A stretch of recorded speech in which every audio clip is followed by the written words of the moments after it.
Okay. We're here. What's up, guys? John Sentes, Alex Rojas, Let's Win a Ball Game podcast. Happy March 22nd, the day after my 37th birthday. Happy I am birthday. officially older, but, I view it as a level system. I'm level 37 for all you COD players out there that are level 21, 18, if I may. I'm not really on my level. A lot of experience here, a lot of things you got to mess with. So, our usual stuff. Let's see. We still got our JS1s available. If you want to order one of those, snag one of those, get yourself a hat. We will be launching a remote training program. I'm excited that we finally have enough people to be able to have some actual remote training solo guys. So I'm excited about that. We'll have a bunch of news about that coming out soon.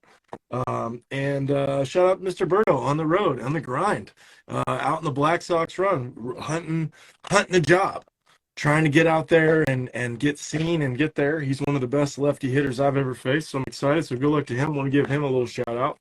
I'll throw it up to my boy Alex. Go ahead. Nothing new. Developing our online stuff. And again, you can get your Lefty Swag Bat discount code. And then when this program comes out, guys, just buy all 3 bats. Buy the white, buy the black, buy the blue. Use my program. You can buy 4 sets of Lefty Swag Bats for the price of 1 Driveline Axe Bat set. So if you're like a coach and you're trying to get your team going, even though it's a tiny diameter, you don't really care about that. You care about the weight. The weight's what matters, right? Because you're talking about swinging hard, which we were talking about crazy about getting to a certain level and then just being able to go on autopilot when you play baseball or train baseball, because you're so good physically that you're able to strictly train your brain because you understand how capable you are physically. So your brain becomes a much deadlier warrior because like you can give the sharpest samurai sword to an idiot. He's still an idiot with a sharp samurai sword, right? So it's like you can hit 100 as a pitcher or a hitter, but if you have no clue how to use it, it doesn't really matter, right? But like I'll start it off and I'll hand it over to John, right? So Shohei Ohtani, he hit 102 last night, right? And we know he put them into the finals with a leadoff double that, I mean, he hit it 115. He smoked that baseball, right? And he got on top of it. I don't know how hard he hit it. I'm just throwing it out there. He hit it over 105 for sure. The amount of time, like I have 3 guys that I can think of off the top of my head that are under the age of 20 that hit the ball 100. Now, I don't know how old Shohei is, but you told me he threw 100 at 19? Yeah. Okay. So we have 2 guys that are under the age of 17 that are training, and they've hit 100. Now, they don't do it all the time, but it's in there, right? So when you understand what the engine's capable of, like a lot of the times we don't tell these guys to swing with bat speed. A lot of the times those 2 guys we're talking about, we're mainly telling them like, hey, bro, just be smooth. Like make 93 look like nothing happened, right? Just like make that happen, right? And that's the goal. The amount of time that you get to practice hitting at a high level when you already can hit the ball 100, your ability to just train simple things like stay inside the ball. I want you to try to hit this ball down the right field line. It's a curveball and you're hitting off the machine, right? It's challenging you, but you understand if I touch this ball in front toss, I hit it 90 to 100. That means if I hit it off the machine, I'm going to hit it pretty freaking hard, right? Same thing with a guy that throws hard, right? Like if you get a dude that walks in that already throws gas, you just have to kind of like, okay, this video game character is already pretty complete. I just need to show it how to play the game. Am I wrong there? No, you're right. Yeah, for sure. I think you made a good point when we were chatting about when it happened. It was the athleticism peak would make sense. Like, I saw 12-year-old throw 90, 16-year-old throw 95. I didn't see anybody throwing 100, at 16. But to your point, we got 16-year-olds with 100 exit velo. Juan Soto's little brother is coming in higher metrics and higher ratings than Juan Soto. So I don't, you know, and Acuna said it is itself when, you know, that video that was floating around online that they're not even working out, which means they're just, and they are, they're working out, but they're doing it their way, right? They're throwing med balls, swinging heavy bats, you know. Yeah, they're not doing the Americanized in a gym with a Right. trainer. That got you on a progression chart. You got 60% of your load today. Tomorrow we're going to do 63%. Right. I mean, it makes sense. I mean, if you watch Acuna, you know, I love this argument when people put out like they're like, oh, major leaguers only swing the bat 73% on, or 73 to 77 miles an hour on average, the bat speed, right? Something like that. And I'm like, yeah, but what about the top end guys? Why are we pulling the average number? Like, what does that mean?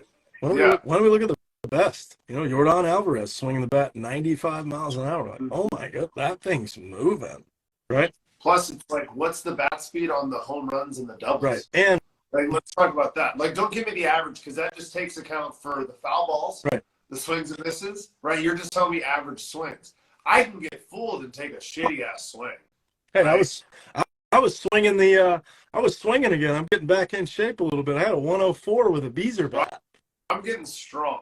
I'm telling you that. That's my goal right now. I still got the swing. It's an easy 96 with like the lefty swag bat. It's pretty easy. I'm like 92 to 93 but I'm light, dude. I'm like 191 right now. When I was playing, I was like 215. So like I like there was a lot of mass. It's like yeah, it's just like when you were bigger and stronger, right? Like it's like you have so much more mass. Like 92 comes out of your hand, you're just like, oh yeah, hold on, let me like get a little bit more in there, right? You're not trying. So like again, the more weight you have, I think that matters later. You know what I mean? Like weight, like, and hear me out. If we're on a race to 100, right? I don't think that you should focus on gaining weight unless that's a part of it. Like if you're already on your way to 100 and you're like, coach, I need to gain weight. It's like, well, not right now, maybe. Like maybe you just need to more or less focus on staying athletic, get strong. You don't need to necessarily gain weight, but then when you're in your 21, 22, if you're still skinny, like yeah, bro, like let's talk about getting on rice, right? Vertical diet. I don't know who's out there that actually knows the vertical diet really well. I've heard about it in terms of weight gaining for baseball players specifically through Driveline. I think it's really important. Give me 1 second. Journey of like we obviously know athleticism. What about that? Like, what do you think about guys? Obviously, want to get stronger, right? But yeah, do you think that trying to get heavier is a good thing for younger guys trying to achieve these numbers? You know, unless it's obviously. I think there's a correlation, but to your point, you know, it's just a little bit more intentional intake. You know what I mean? Mm-hmm. So it's not. But I see it all the time here. These, you know, the kids that are crushing the right foods, you know, pretty much. I think it's pretty simple. I mean, I gained a ton of strength and weight just like literally eating steak, trying to eat steak like, I don't know, three times a week, maybe 3-4 times a week. Like that's it. Yeah. That's all. I was just throwing it in the cast iron, just cooking it there. Takes you have a meal plan at school. Shame on you if you're not gaining weight, bro. Yeah, for sure. Like, oh my god, there's a cafeteria involved. You can just go get to eat. Yeah. Yeah, you should be eating there. Like, I mean, they have literally like I went to a D2 school, wasn't even that nice, and a JUCO that both had cafes. You know, the cereal bar, the pizza bar. Yeah, it's not the cleanest food, but like, hey, beggars can't be choosers when you're trying to throw 99. You know what calories. I mean? Like, just get the calories, right? Like, I mean, fuck, look at Eric Sim. Dude, that dude, like, he's a tank, and he hits tanks. Like, that's a big part of it is, like, once you get to a certain level, like, maybe weight is a part of it. There's plenty of guys that have smooth swings where it's like, yeah, bro, you're like 22. You're like 170 pounds. Yeah. Like, you better. Like, there were 2 freshmen hitting yesterday. God bless one of these kids. I think he said he was 125 pounds. Hella good athlete, though. Like, plays freshman basketball. Right, good athlete, just tall, lanky, right? And then there's another freshman, same school district, just the other high school, $180. And I'm like, that's crazy. Mm-hmm. And your guys are in the same hitting class. Like, that's a part of guys, there's no weight class in baseball. So that's again a part of it. It's like And this kid, I feel like he is athletic enough. If he weighed 180 with the way he moves, he might be a 100-mile-an-hour guy. Right. So he might be a guy that I tell, like, hey, bro, like Wendy's, in and out. Yeah. Like, Yeah. like maybe get a girlfriend that works at a fast food joint. You know what I mean? Like, time to hit some 4x4s, my friend. Time to hit some 4x4s. Yeah, I think that's a part of it. And then again, like the strategy. Think about like, when was the last time? Because I know we've talked about you're trying to get your velo back, right? So when you really had your velo, right, and you were working in your strategic sense, command bullpens, working against hitters, not really in a game, right? Because you naturally threw harder, did your stuff work a little bit more? Or do you think because you know better now, it can work just as good? Because you can make up for the strength. You know what I mean? I think the games still apply because it's a ratio game. Mm-hmm. So it's a speed differential is the game. And so when I can, that's what's impressive about Ohtani and all the guys from Japan. All those guys had fast breaking. Every guy had a fast breaking ball and a slow breaking ball. Every one of them. And the guy that struck out Trout on that little 89-mile-an-hour cutter, he was playing the safest strategy and against him as he could. And he was just throwing big, slow sliders, trying to hit on the corner, black, trying to throw cutters, black, down, and trying to paint 94, 95-mile-an-hour four-seamers down. And those are really hard pitches to hit if you tunnel to that spot. DeGrom does it all the time. The Rays tunnel to the middle, but you can tunnel anything. And you can use misses and change directions and you and I have talked about the concept of like interrupting the flow and just having giant speed differentials. I think are some of the most dangerous combinations. Roy Oswalt, Verlander. When I see Verlander playing a fast, medium, slow game, kind of like how Maddox would. Yeah, Maddox would play change up, cutter, and then blow the sinker through it when he needed to, and it was less stressful on his arm because he's throwing changeups at 82, 83 with a lot of run, that if the guy cheats on it, he's going to top it, followed by a little bit higher effort cutter at 84, but going the other direction, and then just blow an 89-mile-an-hour sinker through the middle tunnel of it on his hands. And that's just an example of three-dimensional tunneling with speed differentials. And like depending on how big the misses are, right? Like those shapes can get really big or they're really tight, right? And I'm not going to say one's harder to hit than the other, but like the tighter the shapes are, you got a less chance of making a wrong mistake, but you don't know which one it is on the tighter tunnels. But on the big tunnels, like if your breaking ball's a little bigger, maybe like now you see it, but now it's all timing, right? Because the shape's different, so it's not the same timing. And to those out there, I hope that makes sense. While you were talking, I went full Rain Man in my head. I was like imagining a strike zone, and I was seeing, because like, and I think I've explained this to you before, the idea of like if you take the rectangular, the show strike zone, and you take two diagonal lines, right? One striking across this way and one striking across that way, from the top to the bottom, opposite corner. That's like a release point going down and across, right? Those really good guys, like as you were talking about, they'll turn that large line and they'll just operate on small little chunks. Mm-hmm. And then like you talked about, then they'll beat you on another part of that line. And you're like, how the hell did that happen? It's like, well, he honeyed it into a sense of security in this area. Yeah. And then he threw a BP fastball at 92 right down the middle, and you thought it was 98 at your chest. Right. Because you were like this, right? Like, sometimes that'll happen to me when I'm hitting with the little kids off the machine. Like it's like at 45 or 50 miles an hour, because you're like leaning in and staying back, and then it'll come in on you and you get jammed. You're like, oh, I'm ready for it. You just it's like a part of it. Yeah. You just get you're probably really crafty at this with like your cutter ability, because like you have so many different cutters, but it's like the idea of like once you get comfortable looking at a certain shape, ladies and gentlemen, a good pitcher just radically changes the shape, or they throw a shape that has so much you could say vertical depth or like horizontal movement on it that you just didn't see it coming. It's like, whoa, that was a much bigger one than the last one, right? But if you can, as a hitter, and again, this is as a hitter, there's two ways to go about it. You can react to the shape because you're really good at reacting, or you can kind of predict the shape. Maybe you see the release point, you understand sequences.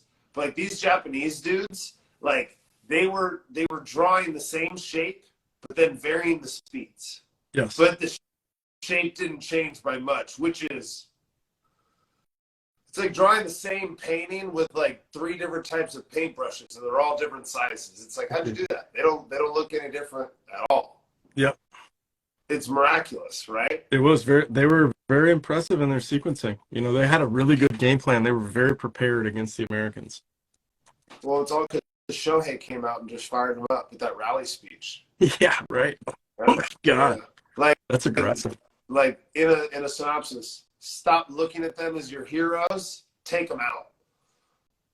Copy. Yeah, if I'm an American on that team and he says that, and then we're playing him in that season, Yeah. I got a bone to pick. Right. I got a bone to pick. Right. I got a bone to pick. But Like, also, I want some. Can we get some NBA drama in the MLB, please?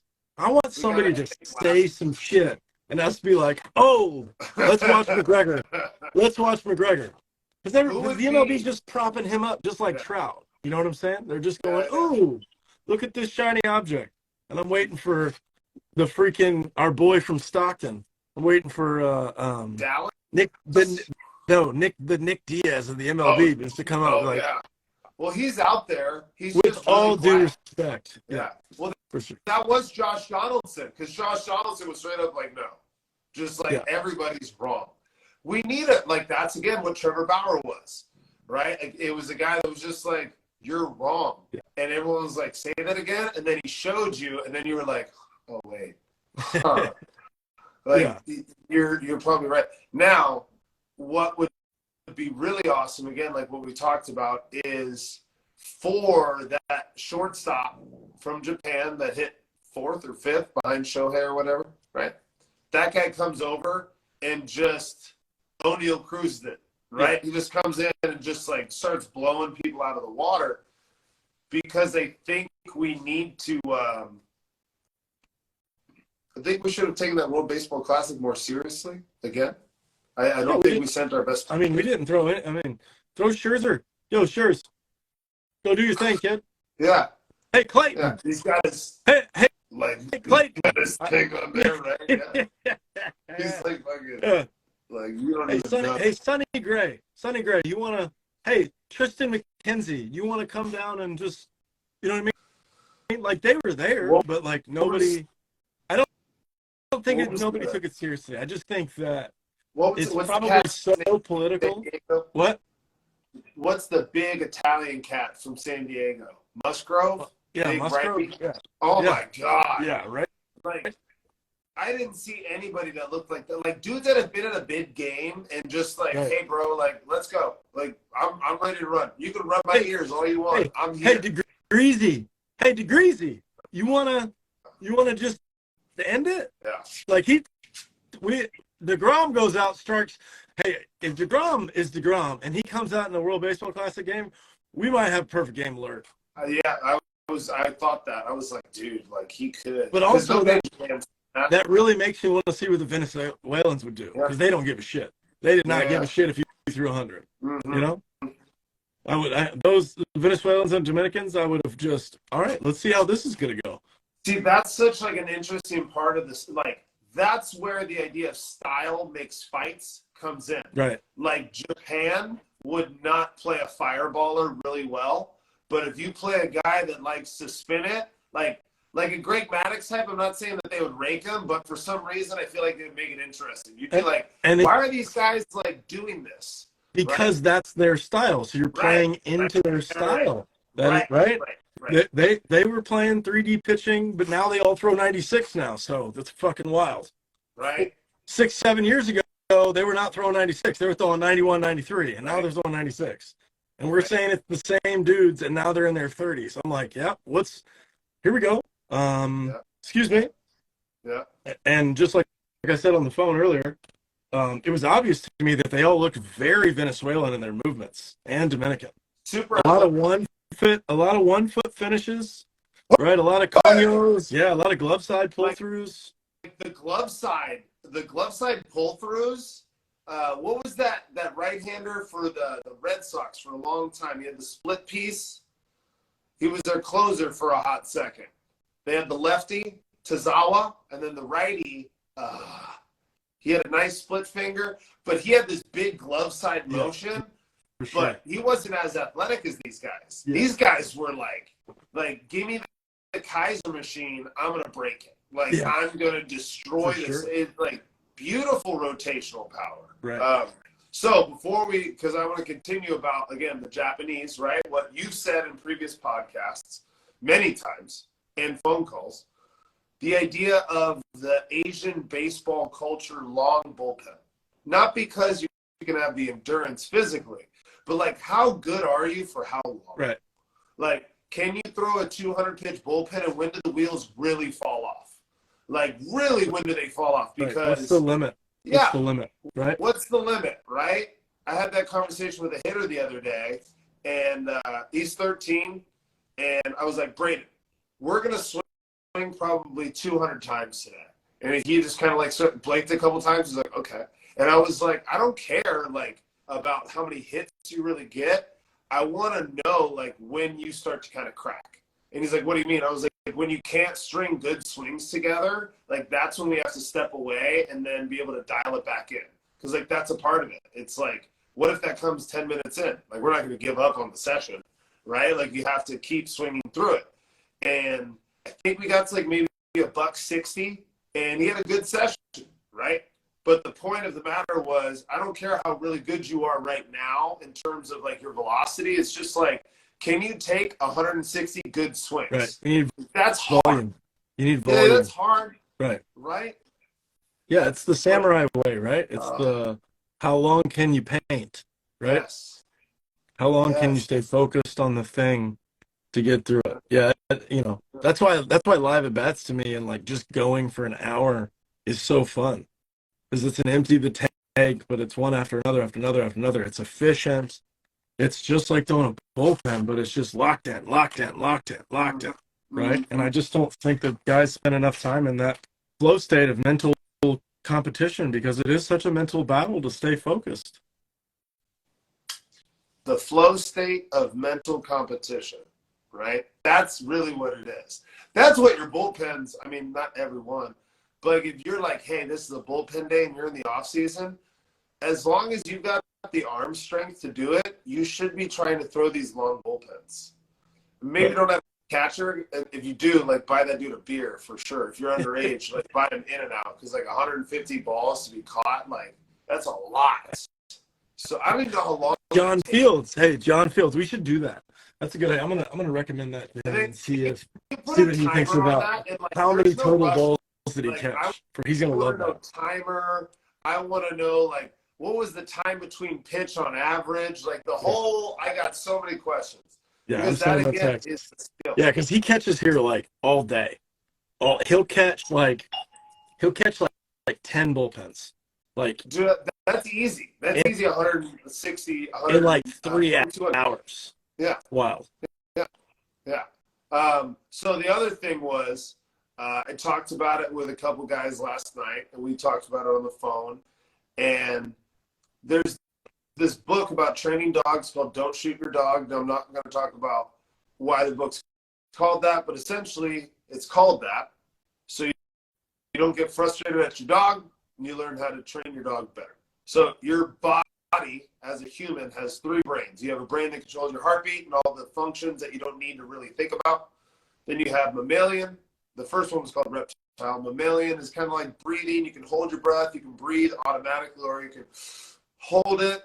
You also have other desires, you can choose to pee. You can hold your pee. Other body systems, right? But then you also have this primate brain, which likes to figure stuff out that's a little bit more complicated than the dog. A dog can find where treats are, right? But the primate tries to figure out how to make the treats, right? The primate goes a step further. So when you guys are training, whether it's a bullpen or a pitching aspect or a hitting aspect or even a fielding aspect, the reptile is you in a game in the moment. You don't want to think about anything. You just react, and there's no thinking, and you want all of your training to be displayed, flowing, easy. But the dog is, and I talked about this with John, if you listen to like a live session with John, you can hear him coach a guy through not a bullpen, but the drill. And I see it as a coach translate really easy when they put him on the mound, right? And that's what we mean by training the dog. Now, the monkey, as the player, is the guy that repeats what John just said, right? John just says, hey, dude, you're blowing open way too early, right? Stay back. Keep your glove side firm. Just cues, right? You repeat the cue. That's the monkey. And then the dog tries to perform it. And if it turns out great, you look up at the gun, you're like, oh, shit, it worked. And you're like, hell yeah, it did. Yeah. That's your reward. You guys have to find a way, and I know that's a complicated thing. We're going to talk about it, to train that way, to like understand where you're doing positive things and negative things. And then it goes back to the Asian style of mental competition flow state. Like, how long can you train your dog? Like, once you get good at training, it's like, okay, like you trained your dog for 5 minutes. That's awesome. But if you're trying to be a big leaguer, you're basically trying to be like an FBI drug sniffing dog. Like, you're the elite of the elite, right? That's probably like an hour-long session that dog goes through, right? Mm-hmm. So it's like you got to train like a dog and really be mentally involved, and then allow yourself to just let it go over and over and over and over and over again. And that's why I like listening. Like, it's hard to watch John because of where the camera is in the tunnel sometimes. Other times it's really easy, right? So I just try to listen, right? So if you listen to him talk his guys through athletic movements, he uses language that allows them to get onto an inclined or a declined surface like a mound and do the same fucking thing. And that's what we want, right? So I applaud you for that. So what are some ways that, without maybe giving away your secrets, right, you're talking to the world right now? Like, how are you helping guys translate so easily, so fast? Well, I just think understanding the balance from foot to foot is just misinterpreted, misinterpreted, and so like teaching people to shuffle sideways and going from back foot to back foot to back foot in this kind of rhythm is really what you're trying to do in the mound. You're trying to create this what I call the wrecking ball effect of energy, where you're trying to get energy to go up and then ride down the slope. And so that's something that you have to feel. So, I kind of have a little bit of a momentum-based system where you start from, taking the idea of warming up down the line, condensing it into 60 feet, and just understanding that you just need to understand momentum, and you don't need to necessarily understand that you need to long toss in order to, throw. I mean, Ohtani's not long tossing, and he's throwing 100. This guy is so strong, right? Like, he is. I just see these giant joints on him is really what I saw, and you can't really see it in the Angels uniform, but with the pinstripes, like, this dude thick, this dude is thick, right? So not only is he a unit, but he throws 102, and I just watched him walk down to the bullpen, start playing catch, and then just come out and throw 100. And so, John Smoltz made a comment about his warm-ups, and I think that's just like, so doesn't matter, and like he tried to, I could even say, if you're making a comment like that, that means that you really care too much about the non-game, Mr. Smoltz. So, we're supposed to confirm in the bullpen and then repeat in the game, and it's just constant confirmation and repeat, and so I think that something that I could say that is very simple for guys to do is, and that's something that I think we get away from, is streaks. And if you can put streaks together of good rep, we do a drill here that I really like, that has guys really stay focused for a long period of time, which we call how many guys in a row can you strike out without walking someone or hitting the batter. And so the facility record is Mr. Taylor Ahern at 17. And he's, this was back when he was playing. And so it's really fun to watch kids go attack that. And then you start seeing good focus. You get kids, and I'm like, you need to remember your number. So I'm thinking about working on a leaderboard right now that's age range so kids can all compete against each other and, do their names and stuff like that. So I think that that's important to create, inner facility competition. So.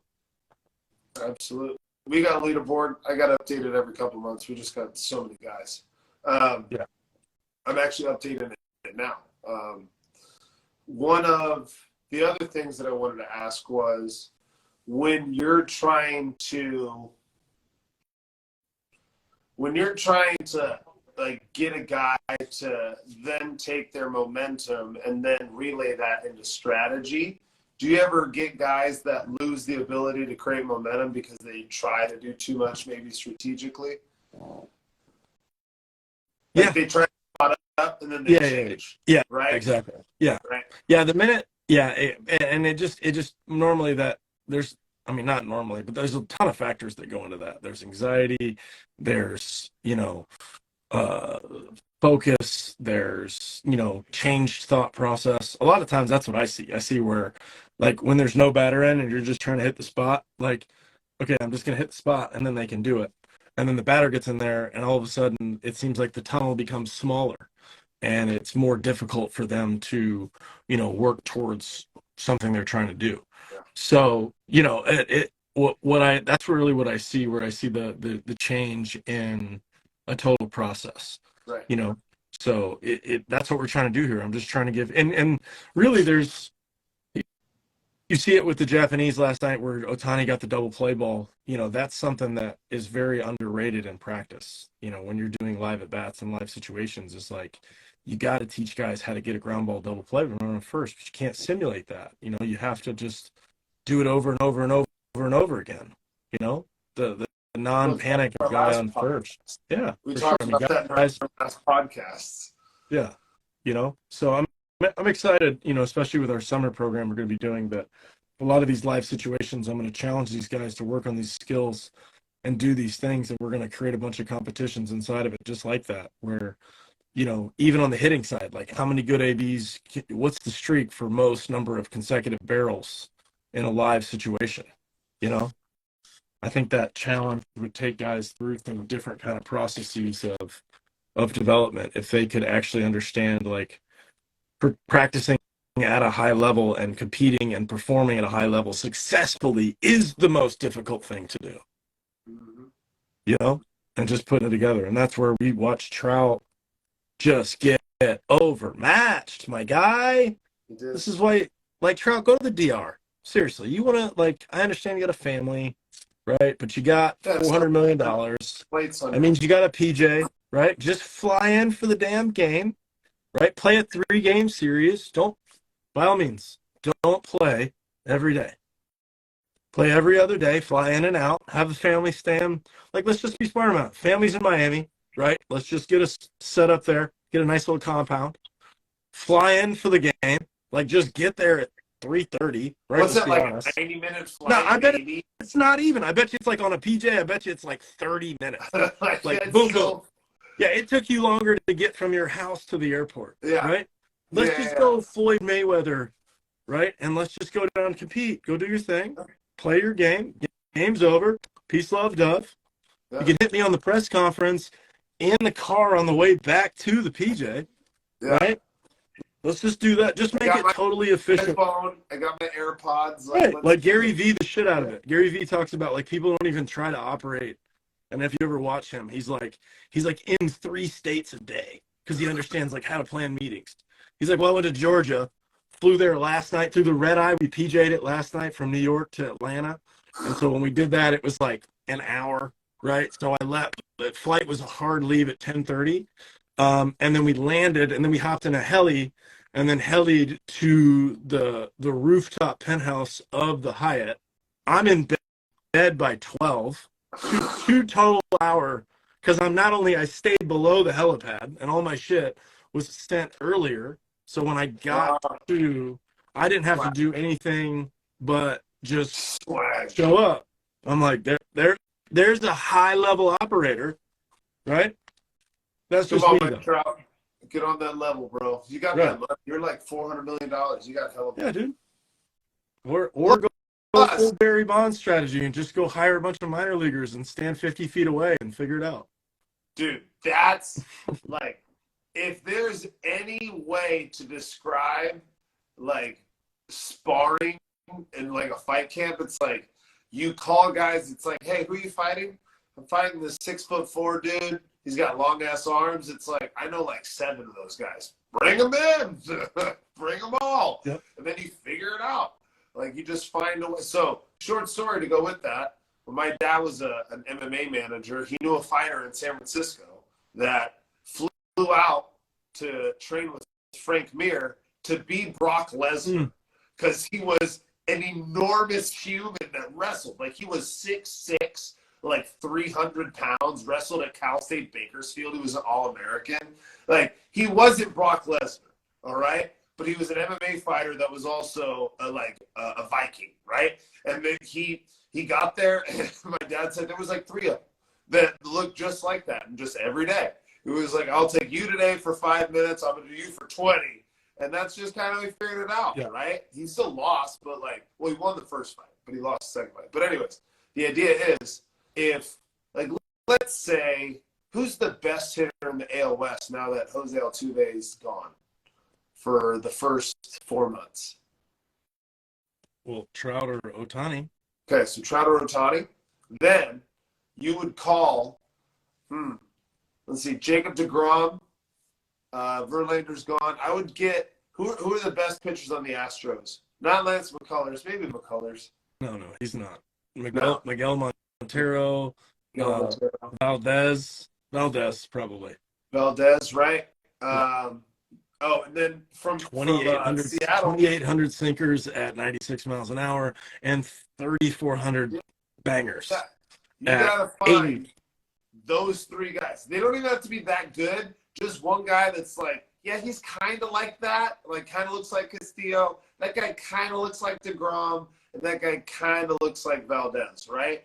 Then that's your spring training. Like, fuck all that other shit. Like, that's your spring training. It's like, I did that for 2 months. Like, and those guys would get great. You know how good those guys would be? It's like, yeah, I spent 2 months trying to strike out Mike Trout every day. It's like, well, what'd you learn? Go well. Like, it didn't go well, but, like, you're not Mike Trout. I'll tell you that. Like, that's you, bub. And that's like, again, we've talked about it probably every podcast or every other podcast. The idea of training has to change.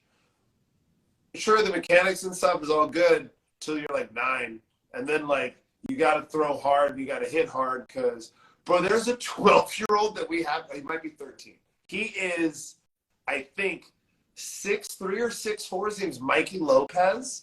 And, no, he's probably 6'5". But just all, like, John Jones, just all joints, right? 12-year-old at 6'5"? That's a big man. Hits about 92, right, with a drop 3. And when he was 12, he's hitting about 85.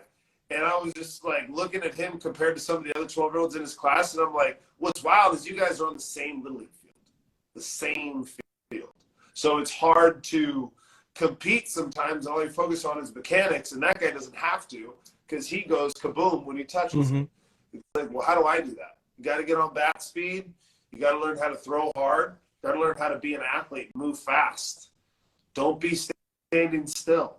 Like, be an athlete. And then figure out, like what John was saying, okay, now get a double play. I know you can throw hard, but can you get a double play? And then do it again. Right. And then again. And then again. Because that's what you got to do. There's a kid for LSU right now, Skeens, that's pretty good at it. I've been watching his games on wheels. And not only does he strike out 13, 14 at 100 with a pretty good cutter, slider, high spin. I've seen him he's staying 7-hole, down and away, 4-seamers, and then just run at 99 and then run like a 96 all the way across the plate to his hands to get a double play with the guy on first base after he walked him.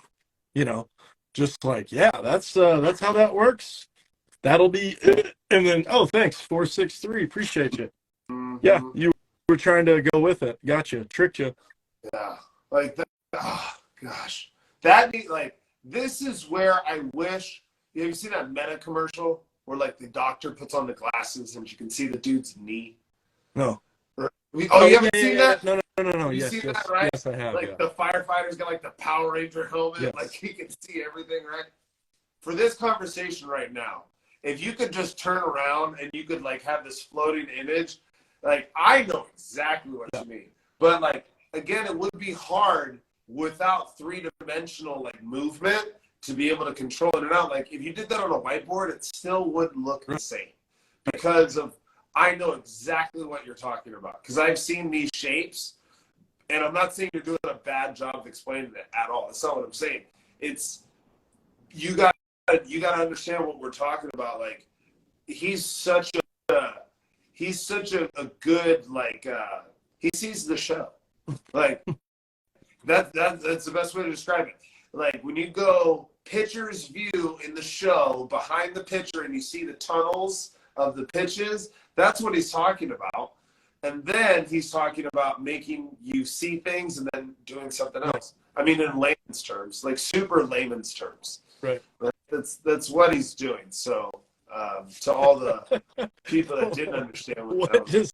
Did you just translate me? Yeah, I mean, I felt like I had to because like I understood everything, but I was like, oh man, that was really smart. Like I feel like I need to Google Translate John Sintes right now, because like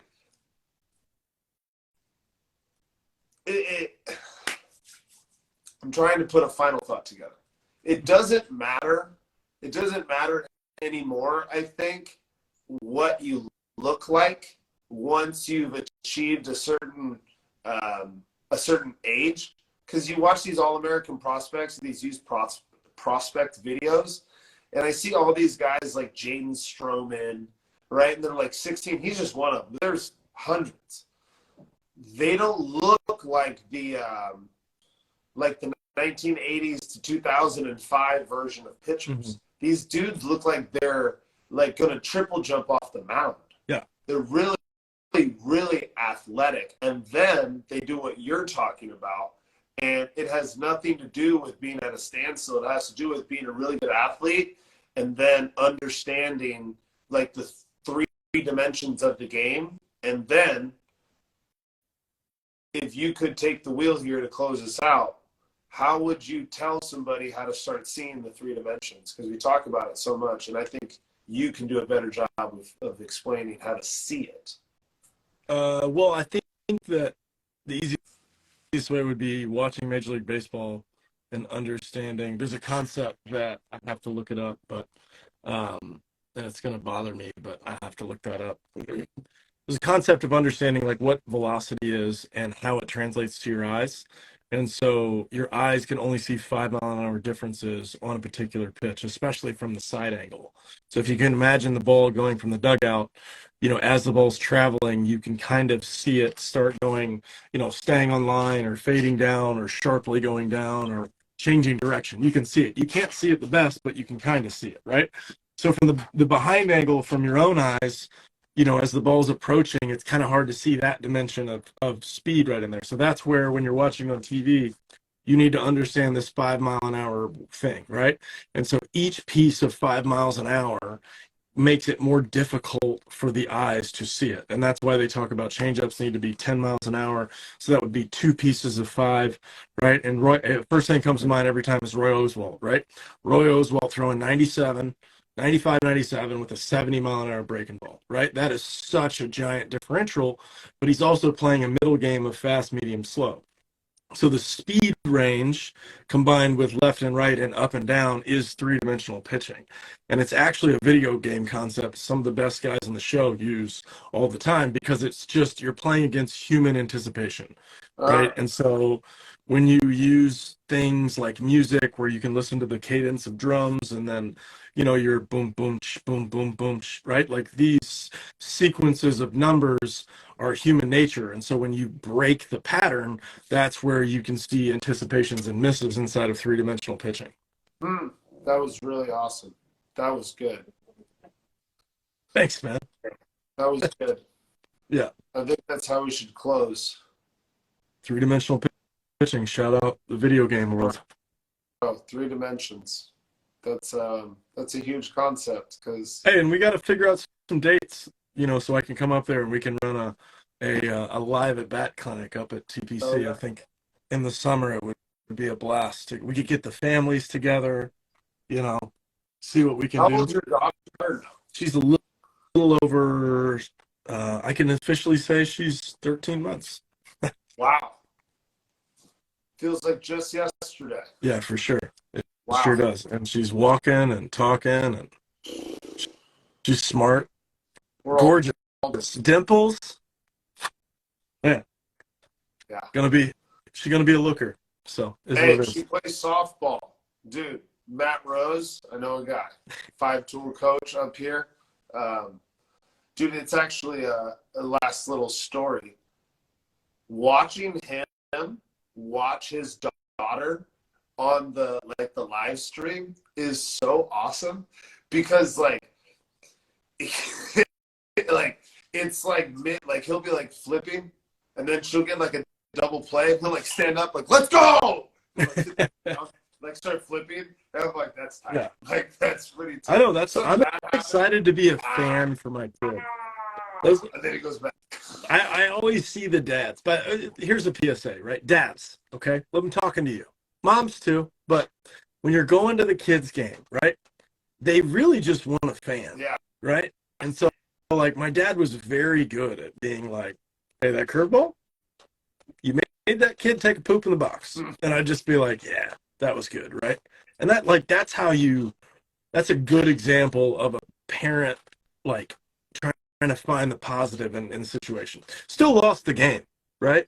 Lost the game, whatever happened. Defense was terrible. Team didn't really care, blah, blah, blah, whatever. And my dad would be hey, curveball was real good. Fastball, got to get it down. But, that curveball, you definitely made a guy take a poop in the box. I'm oh, yeah.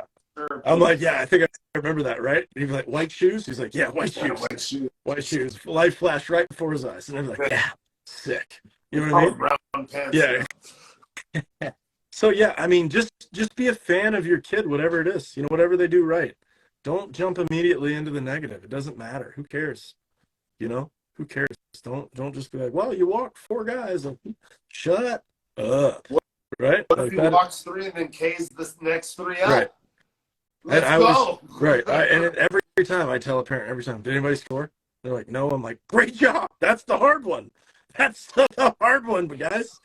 The 4 innings, nobody scored. Yeah, but he's terrible on first pitch strikes. And I was but he got a double play, so it doesn't matter.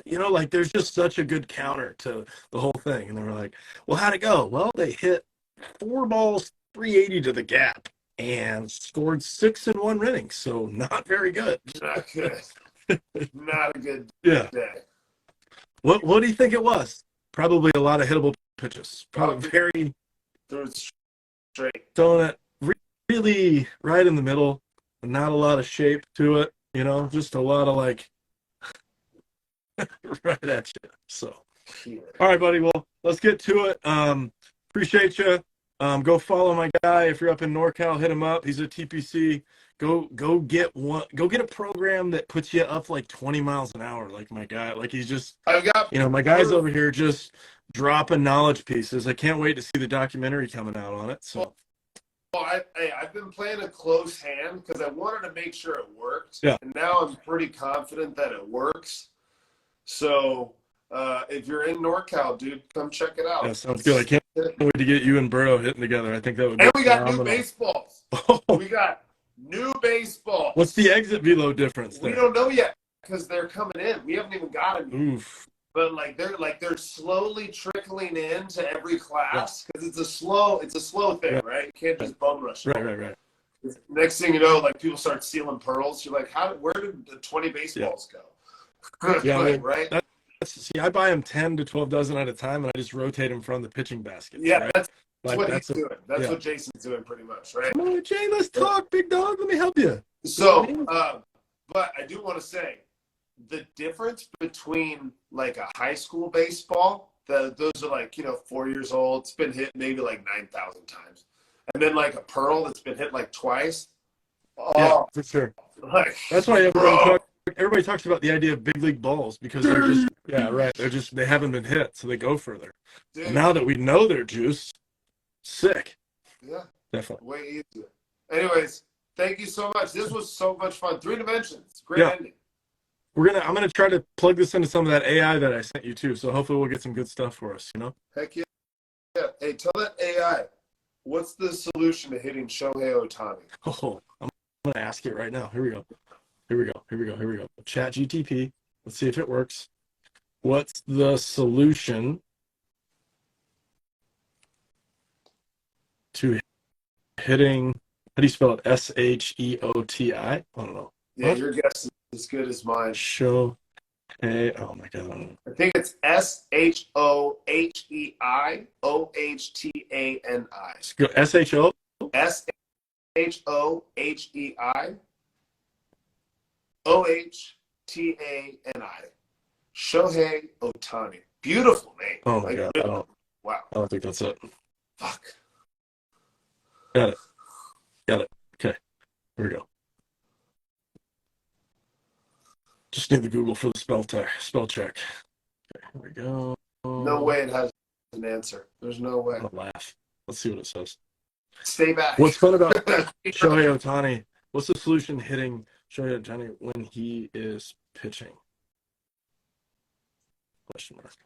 Here we go. Oh, it's down. Let's see if I can reload it. To be continued.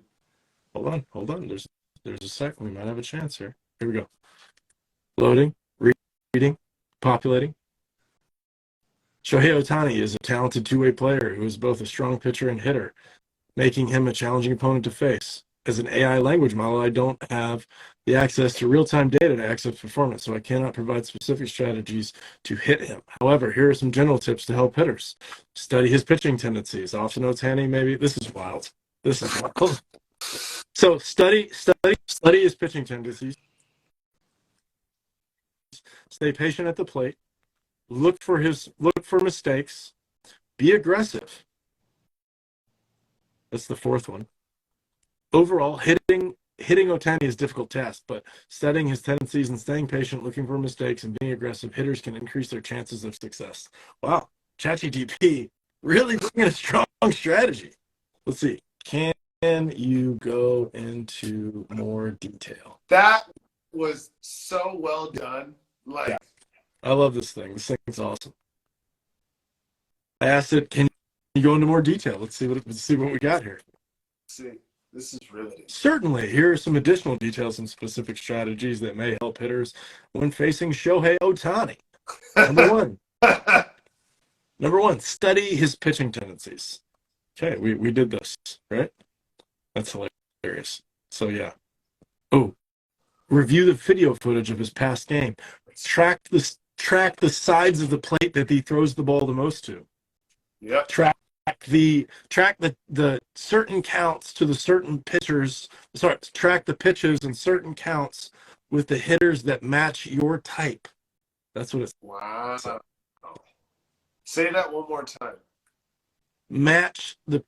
Find the pitches in the counts that are by hitters that match tendencies of your own. So righties that hit like Alex Rojas, you should go watch videos of them and see how your hitting strategy would work to their swing. Wow. I like that. Here we go. Be ready for his pitch repertoire. Look for his release point. Wow, this is impressive. Be patient, but not too patient. Make sure that he misses up. Oh my God. This is crazy. Boy, ChatGPT, I'm not gonna lie, 102 up, I better be on this shit. Yeah, but you can see, like, it makes sense why the Japanese can hit it. You can see it. They go right over the wrists as soon as they're just like boop, like literally this way. It does. There's like no barrel knob, nothing. It's just like boop. I mean, that is the straightest way. So the sliding door. Yeah, exactly. Oh, that's a good one. Slide the door. This is wild. ChatGPT going to be doing real well against Ohtani. Anyway, yeah, thanks. Well, this will be hilarious. I'll put this all together. I don't even know what time. Maybe like a quarter of the way through. I got that little weird spot, but all good. Thanks, brother. Have a good one. Brother. See ya. See ya.